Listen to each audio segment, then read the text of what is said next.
今天我们来聊点最实在的，也最令大家发愁的话题。你有没有这种感觉？觉得自己每天忙忙碌碌，可是到头来呢，这钱就像长了脚一样，从你身边溜走，或者好不容易存下一点钱，却总有一笔突如其来的开销，瞬间把你的口袋掏空。很多人心里忍不住想，老天爷啊，难道我这一辈子就是个穷苦命吗？如果你也有这种感觉，听我一句劝，别急着怨天尤人，这不是你不够拼命，也不是你命中注定就该穷，而是你的财气被堵死了。今天我在这里要教给大家一个极其简单但能量大得惊人的劫财法。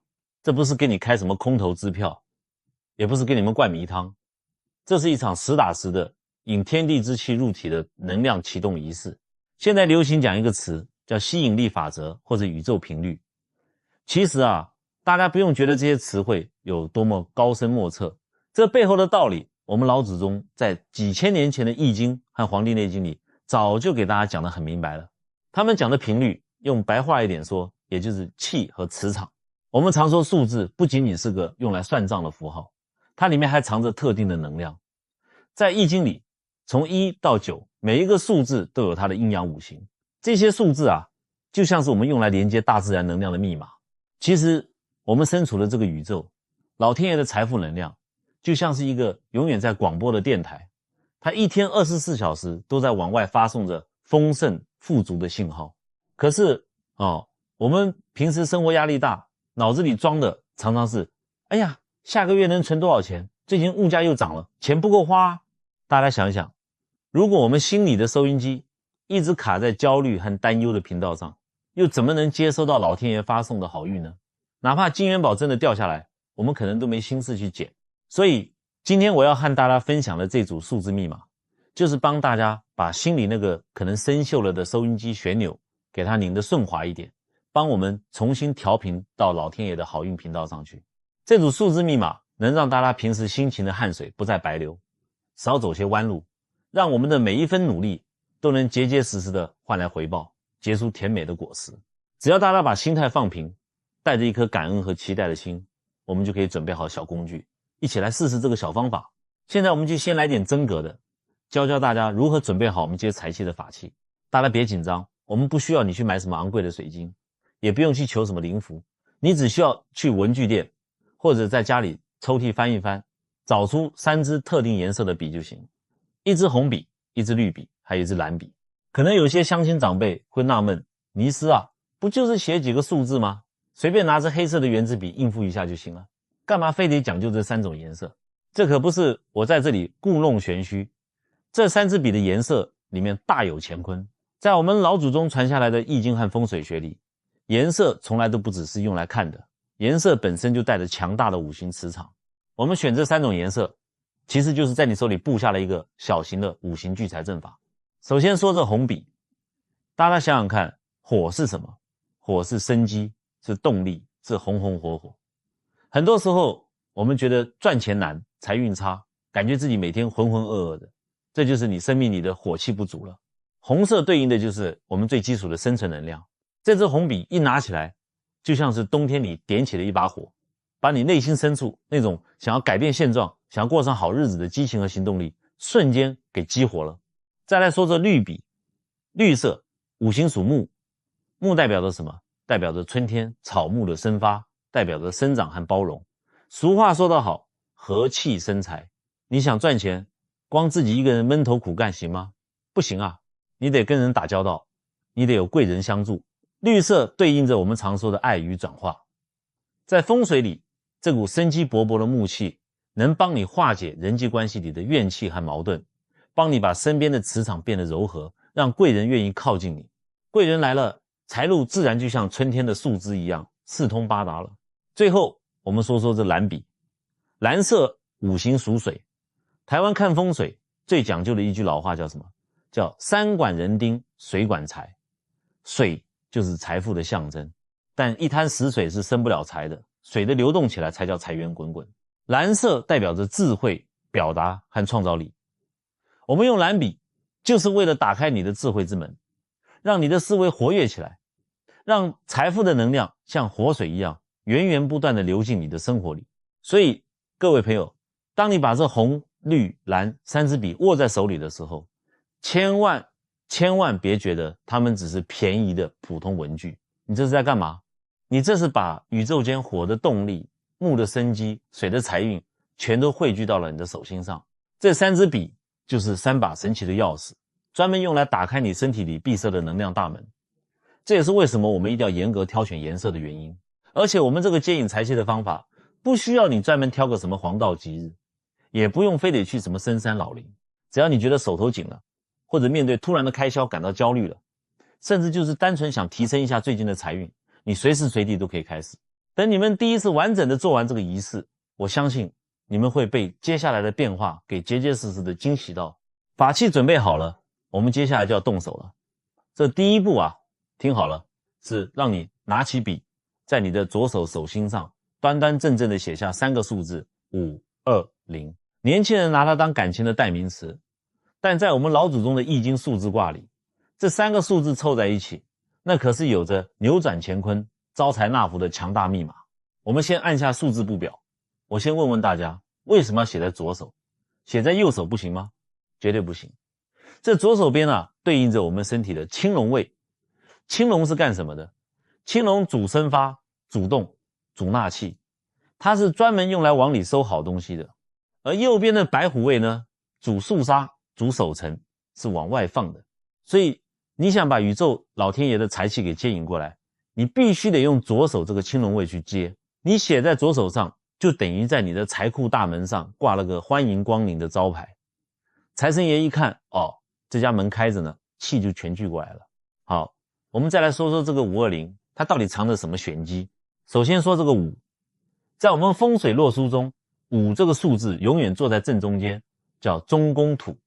大家想想我们五行相生的口诀，什么生金，土生金啊，土地是万物生长的根基，也是金银财宝的源头。你写下这个5，就是给你干瘪的钱包打下了一个最厚实的地基，稳固你的家业。接着说这个2，在易经里2对应的是坤卦。坤是什么？坤代表大地，代表母亲。我们常说厚德载物，大地是最包容的，不管老天爷下多少雨，掉多少宝贝，大地都能稳稳的接住。写下这个2，就是帮你把心胸和财库都敞开，让天地间的财富能有个安稳的落脚点。最后这个0，这个太有意思了。很多人看来0就是没有，但在我们道家和太极文化里，0叫做无极。无极生太极，太极生两仪。0不是没有，0是包含了宇宙间无限的可能。你写下这个0，就是告诉老天爷，我不给自己设限，不管是正财、偏财、生意上的钱，还是意外的惊喜，只要是好运，我都照单全收。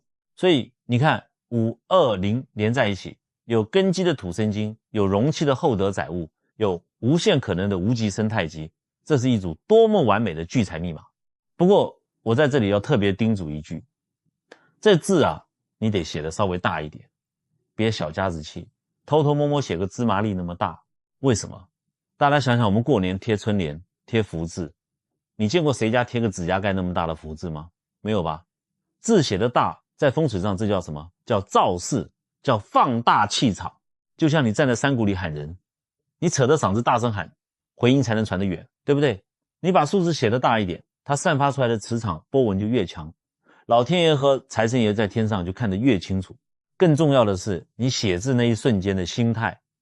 我们老话讲心诚则灵，中医和气功里也讲意念引导气血。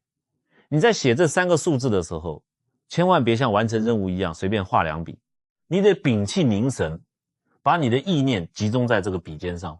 你要在心里默默的想，这红蓝绿的墨水不仅仅是颜色，这是我跟宇宙老天爷签下了一份丰盛契约。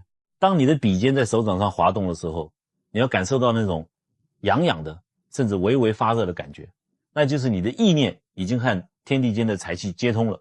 字写好了，气也接通了，接下来我们就得给这股能量加把火，让它彻底燃烧起来。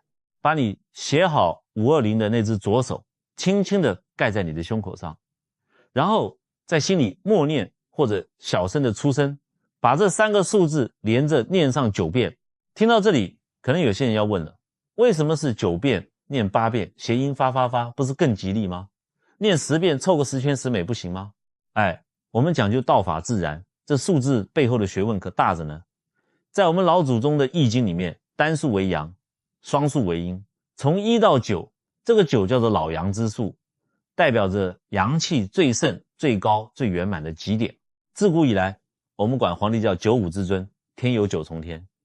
你把这组招财密码念上9遍，就等于把你刚才在手心布下的那个5行聚财阵开到了最大马力，它就像个超级放大镜，把你想要改变穷苦现状的愿望成百上千倍的放大，直接通达天听。在念诵的这个过程中，我们要借一点大自然的外力。西方人搞这一套的时候，喜欢说什么呼唤大天使，但在我们正统的玄学里，我们不求什么天使，我们借的是天地间的纯阳正气。大家现在可以试着微微闭上眼睛，这就叫意念打坐。你不用管周围环境有多吵，你的心要彻底静下来。你在脑海里观想，想象一下，此时此刻，不管外面是刮风下雨还是白天黑夜，都有一道极其温暖祥和的金黄色光芒，像瀑布一样从你的正头顶上方倾泻下来，把你整个人完完全全的包裹在里面。这道金光就是老天爷赐下的纯阳正气，它流过你的肩膀，流过你的胸口，流到你的脚底板。这股气是干嘛用的？它是在帮你做大扫除的。我们很多长辈啊，从小过苦日子，或者是受了周围环境的影响，潜意识里总是藏着一些穷鬼念头。比如从小老一辈就给你念叨，钱是万恶之源啊，人一有钱就变坏。或者你自己常常在心里哀叹，哎呀，我这辈子就是个劳碌命，赚钱有够难，我这种人就不配过大富大贵的好日子。大家听好，这些自我怀疑的念头就是你生命管道里的淤泥和毒素。你的财运本来高高兴兴要进门的，全被这些负能量的死结给挡在门外了。现在就让这道纯阳的金光把这些穷酸念头统统像洗灰尘一样给洗刷得干干净净。你要在心里挺直腰杆，告诉自己，我值得拥有财富，我是可以过上富足生活的。洗刷干净之后，我们再来布个大局。西方的法门里喜欢说把自己放进一个什么金字塔里去接收能量。其实啊，我们老百姓哪里见过什么金字塔？我们最熟悉最灵验的风水宝物是什么？是聚宝盆。你想象刚才那道包裹着你的金光，在你的身体周围慢慢凝结，最后变成了一个巨大无比金光闪闪的聚宝盆，而你就端端正正的坐在盆的最中央。这个时候聚宝盆的能量场已经完全打开了，你需要向上天发愿。但是各位，发愿可绝对不是让你跟老天爷随便喊喊黑白来啊，你不能两眼一闭随便来一句，老天爷啊，求求你让我发大财吧。老天爷每天要管天底下的芸芸众生，天上的财务部也得算清账目啊。你要发大财，到底多少算大？1000块算大还是1000万算大？你发出的指令不清晰，宇宙的磁场就没办法精准的给你分配能量。所以你的愿望必须具体到数字，你要在心里清清楚楚的默念，感谢老天爷保佑，我希望我下个月的稳定收入能增加到几万，或者是我最近手头确实紧，遇到个难关，我希望在3个月内能有一笔正财或者偏财进账，帮我把欠款平掉。你报的账目越清晰，你的意念就越集中，宇宙的能量场产生共振，帮你实现愿望的速度也就越快。发完愿之后，我还要再啰嗦，最重要的一点，一定要带着一颗感恩的心，千万别等愿望实现了才想起去庙里还愿。在风水磁场里，感恩本身就是一种极具吸引力的纯阳之气。就在你发下愿望的那一刻，你就要在心里默默地说一声，谢谢老天的安排，谢谢一切即将到来的好运气。在9遍数字念完，金光观想结束，你的愿望清单也清清楚楚地递交上去了。这就等于是把你的本命财神爷稳稳当当地请进了家门。有些性子急的朋友可能马上就要问，尼斯啊，那我什么时候做最好啊？是不是我现在在骑楼下或者在传统菜市场买菜的时候，心里一急就能掏出笔来画？胡闹！我们老祖宗讲究什么？讲究天时地利人和。这些天地财气的事情，你能随随便便在吵吵嚷嚷的马路边干吗？西方一些教导里跟你说随时随地都能做，那是他们不懂我们易经里阴阳交替的深奥学问。今天我就把这个天机给你们点破。首先我们来说说这天时。你要是真想让这个招财的能量发挥到极致，一天当中有2个时辰是最好的。第一个是早晨日出后的第1个小时，在我们中医和12时辰里，这叫卯时，大概是早上5点到7点之间。这个时候太阳刚刚从地平线上升起来，天地间第一缕少阳之气开始生发，大自然从黑夜的沉寂中苏醒，万物生机勃勃。你在这个时候打坐写下520，就等于让你的财运跟着出生的太阳一起冉冉升起，势不可挡。第2个绝佳的时机是每个月农历15、16的晚上，也就是月亮最圆最亮的时候。为什么在我们风水里，太阳为太极之阳，月亮为太极之阴？月亮叫太阴，太阴是主水的。前面我们讲过什么？山管人丁，水管财。满月的时候是天地间水气财气最充盈最圆满的时候，你借着满月的月光去发愿，那就是借天地之大水来灌溉你个人的财富甘甜。好，天时挑对了，我们再来说说地利。有些乡亲长辈听了我的话，挑了个大早晨来做这个仪式，结果呢，坐在自己那乱七八糟的卧室里，床上被子不折，地上全是没洗的臭袜子，桌子上还摆着昨天吃剩下的便当盒。你在这个环境里接财神，你可省省吧。我们看风水最核心的4个字叫什么？叫藏风聚气。气是需要流通的，台湾气候潮湿，你们看看自己家里，如果像猪窝一样，那些没洗的衣服，到处乱扔的杂物堆积不理它，在风水上那就容易发霉，产生晦气阴煞之气。你闭着眼睛在那观想金光照顶，结果你的青龙位被一堆臭血挡着，你的白虎位堆着一堆废纸箱，财神爷好不容易顺着你的意念找上门了，推开门一看，哎呦喂，连个下脚的地方都没有，这气味熏得人直头晕。你觉得财神爷是会把金元宝留下，还是捂着鼻子赶紧掉头去隔壁家？所以在做这个动作之前，你必须先把你要待的这个房间，不管是卧室还是书房，给我打扫得干干净净，不要有杂物挡道。这就是风水里说的明堂敞亮，明堂敞亮了，财气才聚得进来。打扫完之后，还有个极其重要的动作，开窗通风。中医讲清气生，浊气降。你在屋子里闷了一整晚，那屋子里聚满的都是浊气，你把窗户打开，让外面新鲜的空气、清晨的阳光透进来，这在风水上叫引生气入室，把你屋子里那些穷酸气、倒霉气、病气统统给换出去。最后如果条件允许，我再教你一招锦上添花的小秘诀。你在书桌前可以点燃一根蜡烛。为什么点蜡烛？在五行里面，火是离卦，是代表光明的，火焰跳动能产生一种向上的生发之气，这点点烛光就像是你在这个房间里点燃了一座小小的灯塔，它不仅能帮你驱散角落里残存的阴暗磁场，还能让天上赐福的神明一眼就看到你这盏接引财富的明灯。你把这天10日出或满月地利干净通风的明堂法器三色笔和五行烛火全都备齐了，再去写下那神奇的数字，我敢保证这股能量在你的身体和房子里转上一圈，绝对能让你神清气爽，好运连连。前面我们把天时地利都讲透了，现在我们来讲讲人和，也就是你做这套动作的时候，身体到底该是个什么状态。我经常在外面看风水，发现个很有意思的现象，有些人啊，手里拿着红蓝绿三色笔，坐在桌子前面，那个腰弯得像个煮熟的虾米一样，整个人趴在桌子上写字。大家听好，千万不能这么做。在做这个接财气仪式的时候，你坐在椅子上，脊梁骨必须给我挺得笔直。为什么要挺直？在我们传统的经络学说里，人的后背正中间有一条极其重要的经络，叫督脉。督脉总督一身之阳气。你想想看，你头顶上接收着老天爷赐下来的纯阳金光，这股能量顺着你的身体往下走，流遍你的全身。如果你弯腰驼背，你的身体就像一根被折叠起来的水管，水管一折，水还能流得顺畅吗？全堵在半道上了。老天爷的财气刚进你头顶，就在你佝偻的后背处卡死了。所以你得想象自己的身体就像一根笔直的翠竹，顶天立地，天圆地方，你立在正中间。只有身子正了，这股招财的真气才能在你体内上下贯通，畅通无阻。接着我们说说这写字的讲究。写这5203个数字的时候，方向一定要从左往右写，而且最重要的一点，笔画要流畅，尽量一气呵成，不要断断续续的。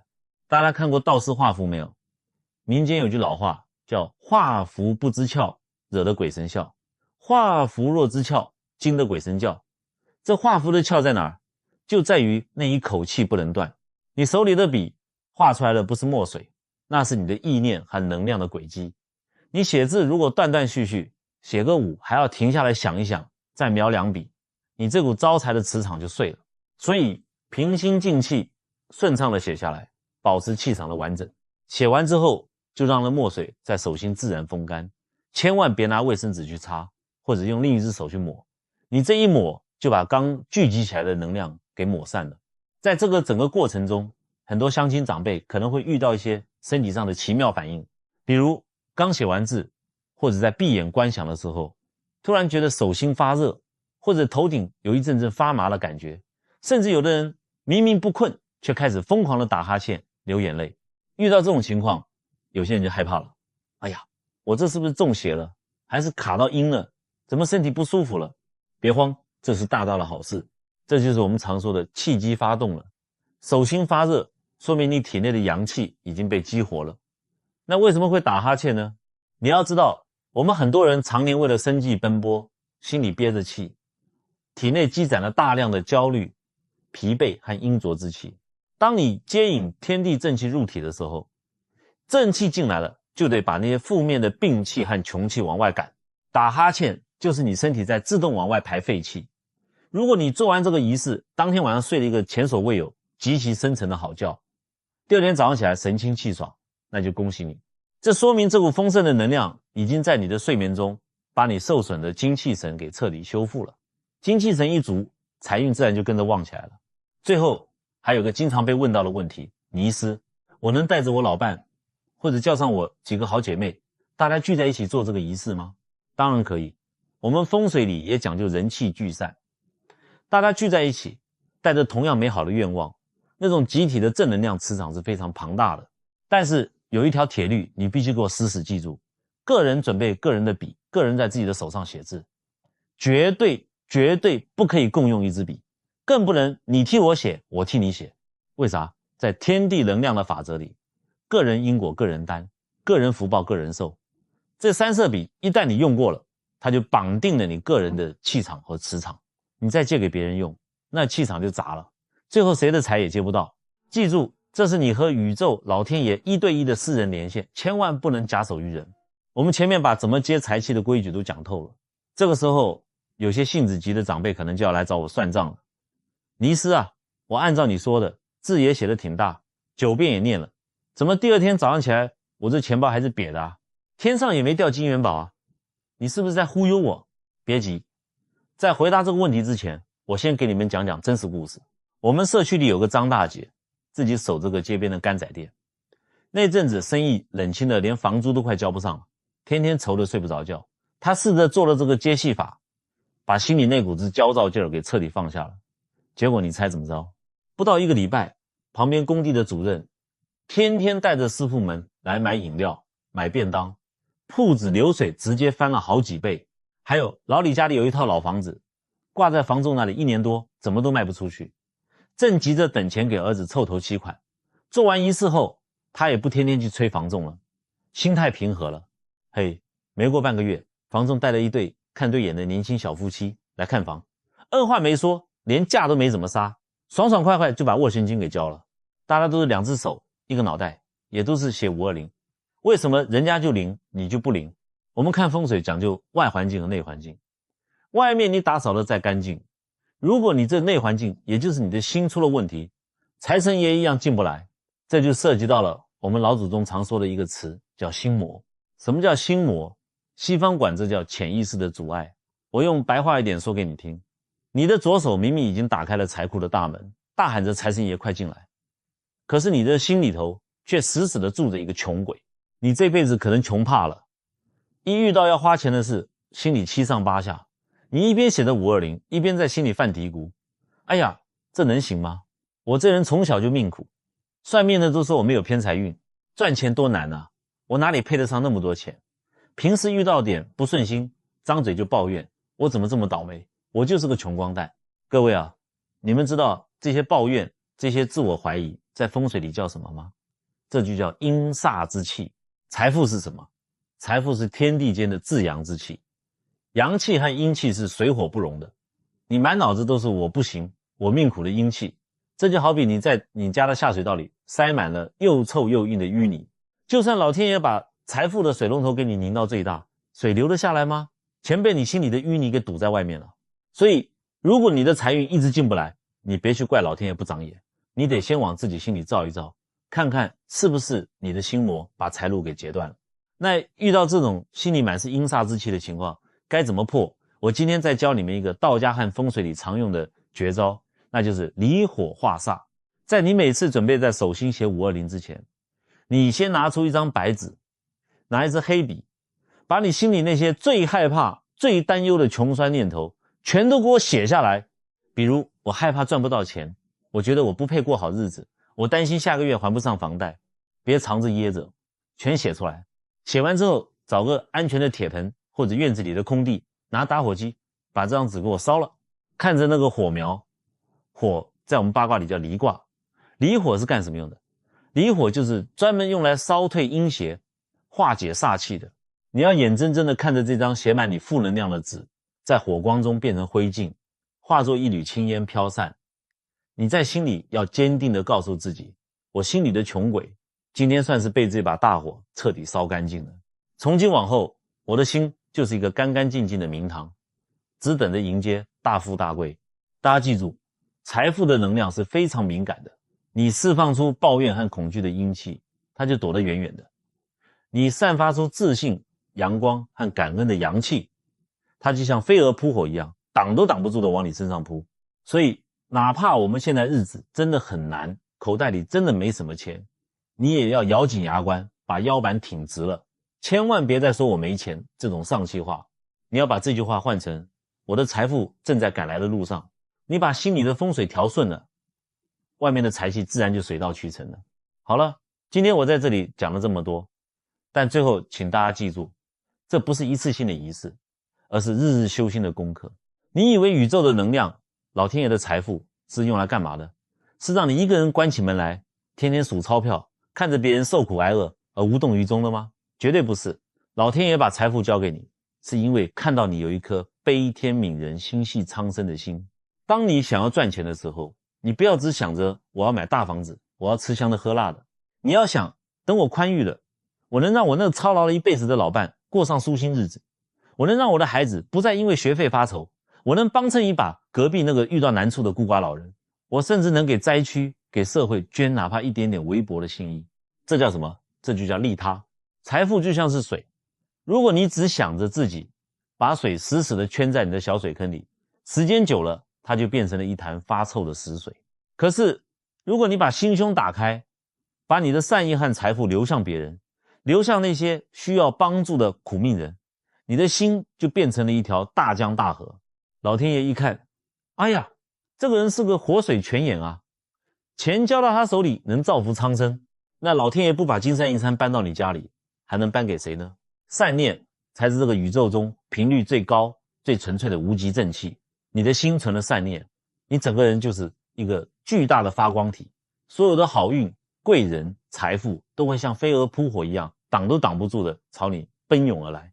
所以在最后，我要带着大家一起布一个万人共振的超级风水大局。既然你已经听到了这里，说明我们缘分匪浅。现在我不要你只为了自己求财，我要你在这个影片的留言区里留下你的善言和祈福。你可以跟着打下这句话：愿众生皆得富足，善念皆有善报，我愿化为光明，迎接八方大财。当1000个人、10000个人都在留言区留下这句充满大爱和利他之心的话时，我们这个影片就变成了一个极其强大的纯阳正气磁场。最后我在这里祝福大家，从今天起阴霾散尽，紫气东来，家宅平安，财源广进。让我们一起接通天地间的纯阳正气。我们下期再见。